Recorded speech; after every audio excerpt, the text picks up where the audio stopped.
আসসালামু আলাইকুম, welcome to my channel mister educator. তোমাদের মাঝে আজকে আমি নিউক্লিক অ্যাসিড নিয়ে কথা বলবো। নিউক্লিক অ্যাসিডটা মূলত আমাদের বায়োলজি বোটানি বইয়ের ফার্স্ট চ্যাপ্টারের লাস্টের দিকে কিছু অংশ। তো নিউক্লিক অ্যাসিড নিয়ে আমি দেখলাম যে তোমাদের মাঝে অনেক কনফিউশন রয়েছে এবং তোমরা অনেকে আবার রিকোয়েস্ট করেছিল আমাকে যে ভাইয়া এই টপিকটার উপর ক্লাস নিতে।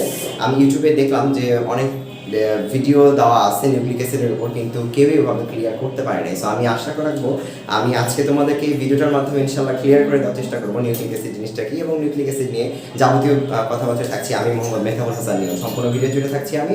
এবং আজকে আমাদের মূল টপিক হচ্ছে নিউক্লিক অ্যাসিড, নিউক্লিক অ্যাসিডের স্ট্রাকচার। নিউক্লিক অ্যাসিড আসলে তিন ধরনের জিনিস নিয়ে গঠিত। একটা হচ্ছে নাইট্রোজেন বেস, দ্বিতীয় হচ্ছে পেন্টোজ সুগার, আর তিন নাম্বারটা জিনিস যেটা আসতেছে সেটা হচ্ছে আমাদের ফসফরিক অ্যাসিড। তো এই তিনটা জিনিসের স্ট্রাকচার নিয়ে, তিনটা জিনিস কীভাবে গঠিত হচ্ছে সম্পূর্ণ জিনিস নিয়ে আমি কথা বলবো আজকে, ঠিক আছে? তো প্রথমে আমি বোর্ডে কিছু লিখে রাখছি, তোমরা দেখতেই পাচ্ছ যে নিউক্লিক অ্যাসিড টপিক আমাদের নিউক্লিক অ্যাসিড। নিউক্লিক অ্যাসিডের প্রথম যে জিনিসটা আমি লিখছি এখানে ফ্রেডরিক মিশার 1869 সালে প্রথম নিউক্লিক অ্যাসিড তিনি হচ্ছে আবিষ্কার করেন এবং তিনি এটা নাম দিয়েছিলেন কি জানো? নিউক্লিন। ঠিক আছে, কি বলেছিলেন? নিউক্লিন। আমরা একটু লিখি এটা, নিউক্লিন।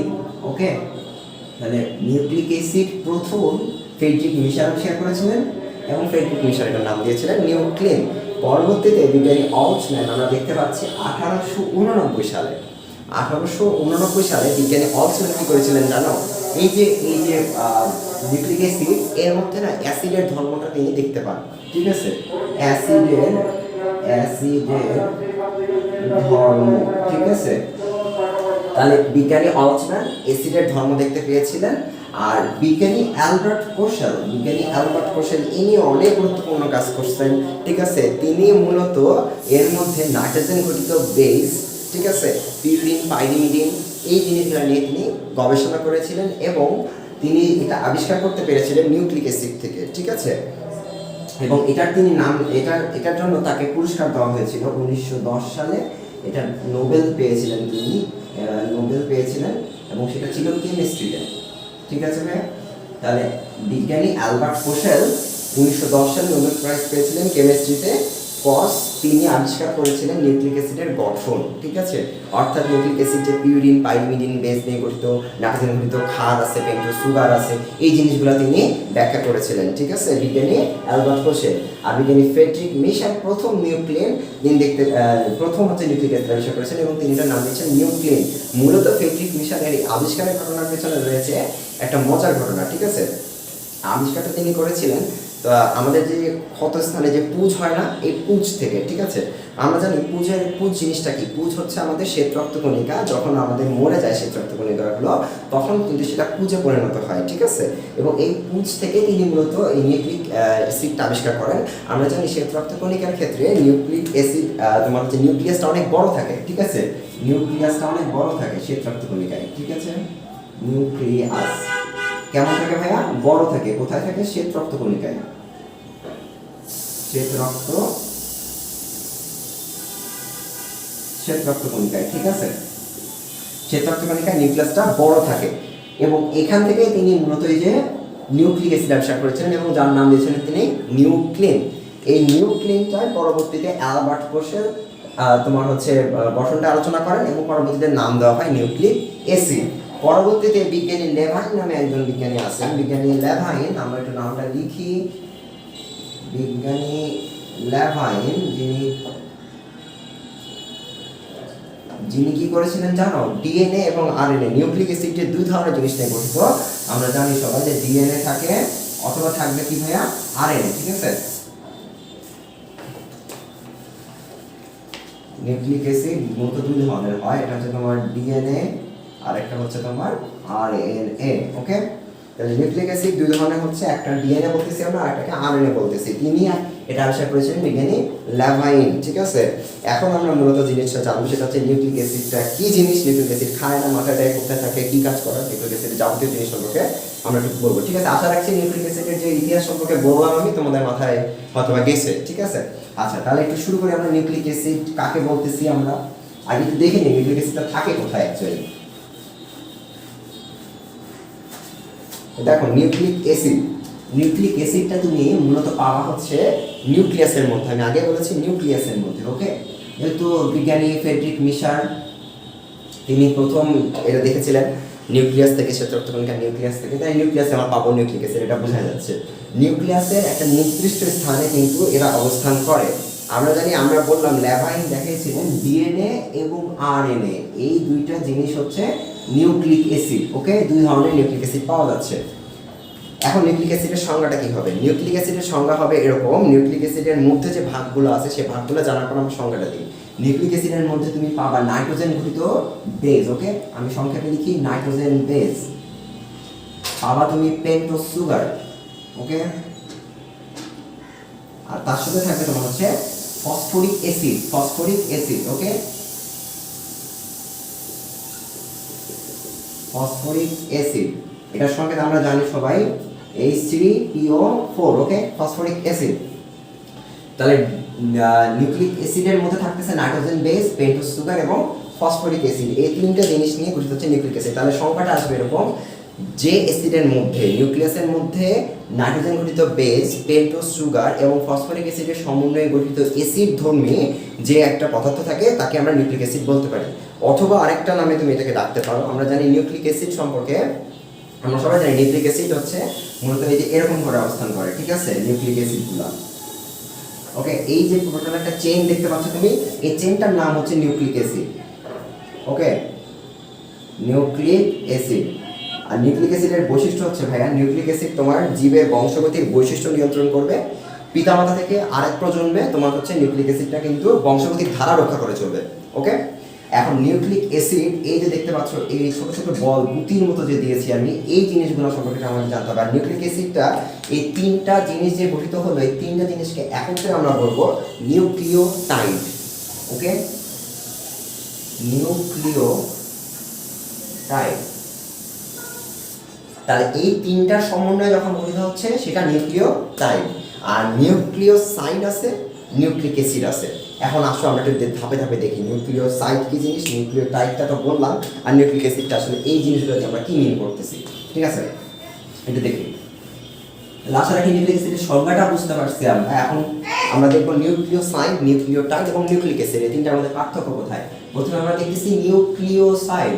ওকে, নিউক্লিওসাইড। নিউক্লিওসাইডটা ভাইয়া কিছুই না, নাইট্রোজেন বেস থাকবে। ওকে, আমি সংক্ষেপে লিখতেছি, নাইট্রোজেন বেস থাকলো, সাথে পেন্টোজ সুগার থাকবে, শেষ, আর কিছু না। তাহলে নিউক্লিওসাইডের মধ্যে গঠন এই দুটো জিনিস নিয়ে, যে নাইট্রোজেন যুক্ত বেস আর পেন্টোজ সুগার। আর নিউক্লিওটাইড, ঠিক আছে, নিউক্লিওটাইড, নিউক্লিওটাইড এর মধ্যে থাকবে এই যে নিউক্লিওসাইড দেখতে পাচ্ছ, নিউক্লিওসাইডের মধ্যে যা আছে তার সাথে থাকবে তোমার একটা, এটা হচ্ছে ফসফরিক অ্যাসিড H3PO4। এই তিনটা জিনিস মিলে গঠিত হবে নিউক্লিওটাইড, যেটাকে আমরা এই যে পুঁথির মতো করে লিখেছিলাম। এই পুঁথিগুলোকে বলা হচ্ছে তোমার নিউক্লিওটাইড। আর এই যে নিউক্লিওটাইড পরস্পরের সাথে যুক্ত আছে একটা বন্ধন, যেটাকে আমরা বলতেছি ফসফোডাইএস্টার বন্ধন।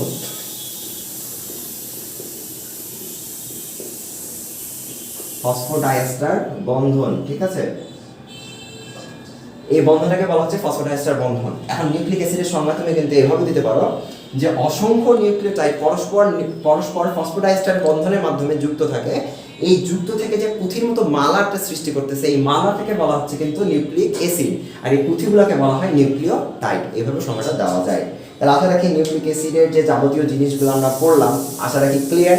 এখন নিউক্লিক অ্যাসিডের মধ্যে আমরা বলতেছি বারবার যে নাইট্রোজেন গঠিত ক্ষার, পেন্টোজ সুগার, ফসফরিক অ্যাসিড, এই জিনিসগুলো থাকতেছে। এই জিনিসগুলোর স্ট্রাকচার কিন্তু আমি দেখলাম যে অনেকেরই অনেক রকম কনফিউশন রয়েছে, অনেকে আঁকাতে পারো না। এই জিনিসটা খুব বেশি ইম্পর্টেন্টও না, কিন্তু মাইক্রোবায়োলজির ক্ষেত্রে কিন্তু এটা তোমাকে পরবর্তীতে জানতেই হবে। ঠিক আছে, আমাদের এইচএসসিতে খুব বেশি পরিমাণে আসে না এটা, কিন্তু অ্যাডমিশনে মাঝে মাঝে কোশ্চেনগুলো দেয়। এবং মাইক্রোবায়োলজি যখন তুমি বায়োলজি নিয়ে হায়ার স্টাডি করবা, তোমাকে এটা জানতে হবে, ডিএনএ গঠন সম্পর্কে জানতে হবে, ফার্মেসি ডিপার্টমেন্টে যাওয়া লাগবে, মেডিকেল ডিপার্টমেন্টে যাওয়া লাগবে। সো এটা তোমাকে এখন জানা রাখা উচিত না, এইচএসসিতে না আসবে, আমার জীবনের জন্য লাগবে। এখন এই যে দেখতে পাচ্ছ যে নিউক্লিক অ্যাসিডের গঠনে আমরা নাইট্রোজেন ঘটিত ক্ষার আর এই যে পেন্টোজ সুগার নিয়ে কথা বলতেছি বারবার। পেন্টোজ সুগার সম্পর্কে একটু আগে জেনে আসি আমরা। পেন্টোজ সুগার মানে 5 কার্বন বিশিষ্ট সুগার। ঠিক আছে, আমরা আলোচনা করবো এখন পেন্টোজ সুগার।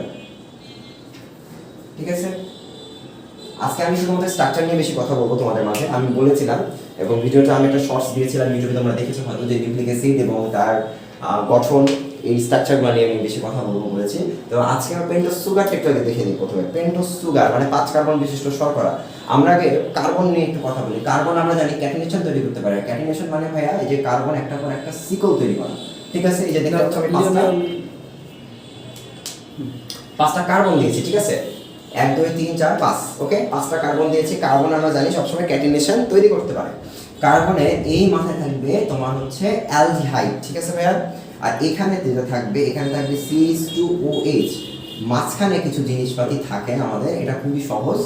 প্রথমত আমি নাম্বারিং করে নিই, 1 2 3 4 5। আমরা বলেছি পেন্টোজ সুগার, পেন্টোজ মানে হচ্ছে 5 কার্বন, ঠিক আছে? হেক্টোজ মানে 6 কার্বন, হেক্টোজ মানে 7 কার্বন, অক্টোজ মানে 8 কার্বন। যত কার্বন তত ওজ, ওকে? পেন্টোজ, হেক্টোজ, হেপ্টোজ সব কিছু আছে, ঠিক আছে? এখন বিষয়টা হলো 5 কার্বন বিশিষ্ট শর্করা যখন আমরা বলবো পেন্টোজ সুগার, পেন্টোজ সুগারের ক্ষেত্রে আমরা দেখতে পাচ্ছি যে 1 নম্বর কার্বনে আমাদের অ্যালডিহাইড মূলক যুক্ত আছে এবং 5 নম্বর কার্বনে আমরা দেখতে পাচ্ছি একটা OH আছে। বাদ বাকি দুটাতে যে থাকবে সেটা হচ্ছে hydrogen, oxygen, hydroxyl, hydrogen, hydroxyl, hydrogen. এটা যেভাবে খুশি থাকতে পারে। এখানে OH এখানে থাকতে পারে, এখানে H থাকতে পারে, ডাজন্ট ম্যাটার, ঠিক আছে? এটা তাদের স্ট্রাকচারের উপর কন্ট্রোল করছে, আমরা এটা ব্যাখ্যা করব। এটা ছিল তোমার হচ্ছে চেইন স্ট্রাকচার, ঠিক আছে? এবং আমাদের কিন্তু যে নিউক্লিক অ্যাসিডের যে গঠনটা থাকে পেন্টোজ সুগারে, সেটা কিন্তু চেইন স্ট্রাকচারে থাকে না ভাইয়া, সেটা থাকে তোমার হচ্ছে রিং স্ট্রাকচারে, ওকে? রিং স্ট্রাকচার, রিং স্ট্রাকচার থাকে। বাট আমরা যেটা আঁকিয়েছি যে এখানে, এটা হচ্ছে তোমার হচ্ছে চেইন স্ট্রাকচার, চেইন স্ট্রাকচার, ওকে? তাহলে আমাদের পেন্টোজ সুগারটা আমাদের নিউক্লিক অ্যাসিডে অবস্থান করতেছে রিং স্ট্রাকচারে, কিন্তু আমরা এখানে দেখালাম চেইন স্ট্রাকচার। তাহলে ভাই এখন কিভাবে আমরা এখন চেইন স্ট্রাকচার থেকে রিং স্ট্রাকচারে নিয়ে যাব? জিনিসটা মাথায় কোশ্চেন আসতেই পারে তোমাদের। তো আমি তোমাদের এটা ক্লিয়ার করার জন্যই আজকে এখানে, ওকে? এখন চেইন স্ট্রাকচার আমরা দেখে নিচ্ছি, রিং স্ট্রাকচার যদি দেখে নিব। আশা রাখি চেইন স্ট্রাকচার বুঝতে পেরেছো তোমরা। খুবই সহজ। 1 নম্বর কার্বনে অ্যালডিহাইড, 2 নম্বর কার্বনে OH, 3 নম্বর কার্বনে H OH, এখানে 4 নম্বর পর্যন্ত যাবে। পরবর্তীতে 5 নম্বরে যে এখানে CH2OH একটা যুক্ত হচ্ছে। That's okay. 5টা কার্বন বিশিষ্ট শর্করা পেন্টোজ সুগার, 5টা কার্বন বিশিষ্ট শর্করা পেন্টোজ সুগার, ওকে? পেন্টোজ সুগার এবার দিতে পাচ্ছি আমরা। এখন আমরা কি করবো জানো? প্রতিটা মাথা একটা করে কার্বন বিবেচনা করব, ঠিক আছে? প্রতিটা মাথা একটা করে আমরা কার্বন বিবেচনা করব। তাহলে এটা 1 নম্বর কার্বন, এটা 2 নম্বর কার্বন, এটা 3 নম্বর, এটা 4 নম্বর। 5 নম্বর কার্বনটা ঠিক এখানে অবস্থান করবে, ওকে? 5 নম্বর কার্বনটা ঠিক এখানে অবস্থান করবে, অর্থাৎ এটা 4, এটা 5। এখন যে কার্বন যে ঘটনাটা ঘটবে, আমরা সবসময় জানি যে ভাই HOH এইভাবে তো থাকবে, তাই না? এখানে দিয়ে দিই আমরা OH, এখানে দিয়ে দিলাম H, এখানে দিয়ে দিলাম H, এখানে দিয়ে দিলাম OH, এখানে দিয়ে দিলাম H, এখানে দিয়ে দিলাম OH, এখানে দিয়ে দিলাম H। আর এই যে এখানে আমরা দেখেছিলাম যে 5 নম্বর কার্বনে অলওয়েজ থাকে CH2OH। এখন বিষয় হলো এই যে 5টা কার্বন পূরণ করলাম, তাহলে এই জায়গায় কি থাকবে ভাই? এই জায়গায় কি থাকবে? এই জায়গায় থাকবে অক্সিজেন। আমরা রিং স্ট্রাকচারে একটা জিনিস দেখেছিলাম, carbon carbon carbon carbon carbon. আমরা এখানে CHO দিয়েছিলাম, এখানে CH2OH দিয়েছিলাম, আর এখানে ছিল OH, এখানে ছিল H। আর লাগবে না আমার যেটা দরকার সেটা হচ্ছে 4 নম্বর কার্বন, 5 নম্বর কার্বন, 1 নম্বর কার্বন, ঠিক আছে? আমাদের ঘটনাটা কি করছে ভাই দেখো তো একটু। এটা যে 1 2 3 4, এটা যে 5 নম্বর কার্বন দিয়েছি আমরা, একটু চিন্তা করে দেখো তো যে এই যে 5 নম্বর কার্বন পর্যন্ত যখন আসছি, 5-এর সাথে যুক্ত হয়েছে 1 নম্বর, 5-এর সাথে যুক্ত হলো 1 নম্বর, কি হবে? 5-এর সাথে কি 1 নম্বর যুক্ত হয়েছে? না, 4-এর সাথে যুক্ত হয়েছে, 4-এর সাথে যুক্ত হয়েছে 1 নম্বর। 5 নম্বর কিন্তু মুক্ত, এই দেখো 5 নম্বর কিন্তু মুক্ত, যা ছিল তাই আছে। OH আছে, CH2OH আছে। ঘটনা ঘটলো শুধুমাত্র 4-এর সাথে। 4-এর সাথে কি ছিল? তার সাথে একটা OH মূলক ছিল, কিন্তু এখানে দেখো শুধুমাত্র H মূলক পেয়েছি আমরা, এই যে H মূলকটা। কিন্তু অক্সিজেনটা এখানে চলে গেছে, দিয়ে অক্সিজেন ব্রিজ গঠন করছে ভাইয়া। মূল ঘটনা ঘটছে এখানে, ওকে? এখান থেকে মূলত এই যে CHO, ওকে? CHO, এখান থেকে OH টা চলে গেছে, আর এখান থেকে তোমার হচ্ছে OH টা চলে গেছে। যে পরবর্তীতে যে অক্সিজেনটা থাকতেছে না, এই অক্সিজেনটাই মূলত অক্সিজেন ব্রিজ গঠন করছে, ওকে? অক্সিজেন ব্রিজ 4 নম্বর কার্বন এবং 1 নম্বর কার্বন পরস্পর অক্সিজেন ব্রিজের মাধ্যমে যুক্ত থাকতেছে, ঠিক আছে? 1 নম্বর কার্বনে যে OH টা দেখতে পাচ্ছ তুমি, এই OH টা কিন্তু এখানকার OH না ভাই, এখানকার OH এইটা, ওকে? এইভাবে কিন্তু রিং স্ট্রাকচারটা গঠন হয়েছে এই যে চেইন শিকল থেকে, ঠিক আছে। তাহলে এক নাম্বার কার্বন OH, এক নাম্বার কার্বনে OH H, দুই নাম্বার কার্বনে H OH H OH, চার নাম্বার কার্বনে H, পাঁচ নাম্বার কার্বনে যে তোমার হচ্ছে মাথায় খালি যুক্ত হচ্ছে CH2OH, মাঝখানে থাকতেছে অক্সিজেন ব্রিজ, যেটা ছিল তোমার এখানে OH, সেটা OH টা আউট হয়ে যাচ্ছে, পানি হিসাবে বের করে দেয়, সরি পানি হিসাবে বলছি, মানে এটা রিং স্ট্রাকচার যখন গঠন করতেছিল তখন তোমার হচ্ছে অক্সিজেন ব্রিজ গঠন করে। ওকে, তাহলে এই ছিল আমাদের পেন্টোজ সুগারের রিং স্ট্রাকচার গঠন। কিন্তু পেন্টোজ সুগারের রিং স্ট্রাকচারটা শুধুমাত্র আমরা একটা বেস দিকটা জানলাম, যে রিং স্ট্রাকচারের মধ্যে কি ঘটনাটা ঘটতেছে, খালি রিং স্ট্রাকচারটা কিভাবে হয় চেইন স্ট্রাকচার থেকে সেটা জানছি। কিন্তু রিং স্ট্রাকচারটা ভাই আবার দুই ধরনের হয়। ওকে, একটাকে আমরা বলি আলফা আর একটাকে বলি বিটা।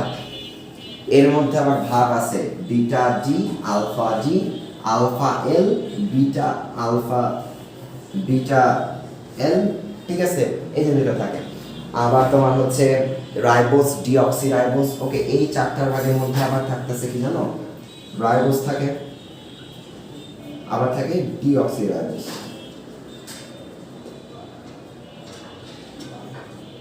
ওকে, আর এখানে রাইবোজ থাকে, ডিঅক্সিরাইবোজ থাকে, মোট গঠন হবে 8টা, ঠিক আছে।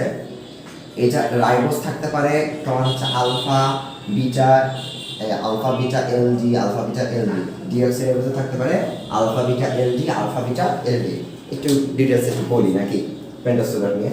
তাহলে মূলত তোমার স্ট্রাকচারে আমরা এখানে যা দেখাইছি এটা একদম বেসিক ছিল। এখন আমরা যে জিনিসটা দেখবো ভাইয়া, এটা হচ্ছে আলফা ডি গ্লুকোজ আর বিটা ডি গ্লুকোজ, ঠিক আছে। মূল জিনিসটা যেটা হয় যে এল যে আমরা লিখছি, এল দিয়ে কিন্তু সচরাচর আমাদের প্রকৃতিতে পাওয়া যায় না। অর্থাৎ প্রকৃতিতে যে বিভিন্ন ধরনের আমরা নিউক্লিক অ্যাসিড দেখি তার মধ্যে এই যে D, beta D, alpha D এটা থাকে। এল এবং ডি দিয়ে কি মিন করতেছে আমরা একটু জেনে নিই, আমরা একটু বলি মুখ, এটা না ডিটেলসে যাই, এটা কোষ রসায়নের ডিটেলসে আলোচনা করা আছে। আমরা একটু কথা বলি যে এল আর ডিটা কি জিনিস। এল মানে বোঝায় ল্যাভিও রোটেটরি, ঠিক আছে, ল্যাভিও রোটেটরি। আর ডি নাম মানে বোঝায় হচ্ছে ডেক্সট্রো রোটেটরি। ওকে, ডেক্সট্রো রোটেটরি। আমরা যে এখানে চেইন স্ট্রাকচারটা দেখেছিলাম না ভাইয়া, চেইন স্ট্রাকচারে কি ছিল বলতো, ডান পাশের এইচ ওইচ ছিল না, ডান পাশে এই যে ওইচ ছিল না, যখন ডান পাশে OH থাকবে এটার আবার নিয়ম আছে, ডান পাশে কোন number carbon, 1 number carbon, 2 number carbon, 3 number carbon, 4 number carbon, সবকিছু একটা নিয়ম আছে। এখানে যেমন আমরা বলেছি 4 নাম্বার কার্বনে OH যদি ডান পাশে অবস্থান করে তাহলে সেটা হবে ভাইয়া হচ্ছে ডি। আর যদি OH-টা থাকতো এই পাশে, ক্রমে OH-টা যদি এই পাশে অবস্থান করতো তাহলে এটা কিন্তু হয়ে যেত এল। এল বেশি কি দাঁড়ালো, গ্লুকোজ স্ট্রাকচার সেম, খালি 4 নম্বর কার্বনে এসে OH-টা যদি যুক্ত হয় বাম পাশে, হাতের বাম পাশে, যে আমার হাত, এই হাতের বাম পাশে OH, তাহলে সেটা হয়ে যাবে তোমার হচ্ছে L বা হচ্ছে ল্যাভিও রোটেটরি। আর যদি সেটা থাকে ডান পাশে সেটা হয়ে যাবে ডেক্সট্রো রোটেটরি বা ডি। এই মাধ্যমে গঠিত হচ্ছে L এবং ডি। এটা আমি আশা রাখি ক্লিয়ার করতে পারছি তোমাদের। এখন আমাদের জানতে হবে আলফা কি জিনিস, বিটা কি জিনিস। আলফা বিটা দিয়ে আমরা কি করব, রাইবোজ কি জিনিস, ডিঅক্সিরাইবোজ কি জিনিস, ঠিক আছে। তাহলে একটু আমরা একটু বোর্ডটা পরিষ্কার করে নিই, আগে পরিষ্কার করে নিয়ে তোমাদের একটু ক্লিয়ারলি বোঝানোর চেষ্টা করি। এখন আসো আমরা একটা আলফা এবং বিটা দুটা জিনিস নিয়ে একটু খেলবো, ঠিক আছে। তো বিটা এবং আলফা দুটো জিনিস আমাদের একটু খেলতে হবে ভাইয়া। তাহলে জিনিসটা কেমন দাঁড়ায়, আমরা বলেছি এখানে অক্সিজেন ব্রিজ থাকে, ঠিক আছে, এখানে অক্সিজেন ব্রিজটা অবস্থান করবে, খুব সুন্দরভাবে করুক। আমরা বলতেছিলাম যে OH-টা উপরে, ঠিক আছে। আমি একটু তোমাদের কালার দিয়ে দেখাই, তোমাদের জন্য ইজি হবে, ঠিক আছে ভাইয়া। আমি কিছু এখানে নাম্বারিং করবো। আমরা কি করতেছি এখন বলতো, আমরা করতেছি এখন হচ্ছে আলফা এবং বিটা দুইটা কেন হয়। দেখো তো একটু কিছু আমি করলাম, এখানে নাম্বার দিলাম, ঠিক আছে। নাম্বারের মাধ্যমে আমরা কথা বলবো 1 2 3, এটা 4, এটা হচ্ছে 5।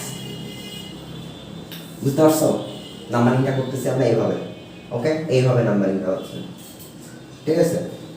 তোমাকে বলেছিলাম আমি 1 নাম্বার কার্বনে যদি OH-টা ডান পাশে অবস্থান করে তাহলে সেটা হবে তোমার হচ্ছে ডি। আমরা সচরাচর যে রিং স্ট্রাকচার আছে, রিং স্ট্রাকচার দেখে কখনোই আমরা বলতে পারবো না এটা ডি না এল, কিন্তু আমরা এটা বলতে পারবো যে যেহেতু আমাদের রিং স্ট্রাকচার গঠিত হয়েছে এবং সচরাচর এল গঠিত হয় না, সচরাচর এল গঠিত হয় না, এলকে কৃত্রিমভাবে তৈরি করতে হয়, তার জন্য এটা ডি, এটা টেক্সটোরোটেটরি। আমরা এটা ক্লিয়ার বলতে পারলাম যে এটা ডি। বাট কি ডি, আলফা ডি না বিটা ডি? আলফা ডি হবে না বিটা ডি হবে? এখন দেখো একটা জিনিস আমাদের একটু মাথায় রাখতে হবে, 1 নাম্বার কার্বনে OH, এটা 1 নাম্বার কার্বন, OH মূলকটা আমি উপরে দিয়েছি। OH মূলক যখনই উপরে থাকবে আর চোখ বন্ধ করে এটা হয়ে যাবে OH মূলকটা উপরে থাকলে বিটা। ঠিক আছে, মাথায় রাখবা OH মূলক যদি উপরে থাকে সেটা হয়ে যাবে বিটা ডি গ্লুকোজ। ওকে, তাহলে এটা হচ্ছে কি বিটা ডি গ্লুকোজ। ওকে, তাহলে আমরা এখানে যে OH-টা আঁকিয়েছি, OH-টা মূলত হচ্ছে তোমার উপরে রয়েছে 1 নম্বর কার্বন এবং সেটা হচ্ছে বিটা ডি গ্লুকোজ। ঠিক আছে, ক্লিয়ার?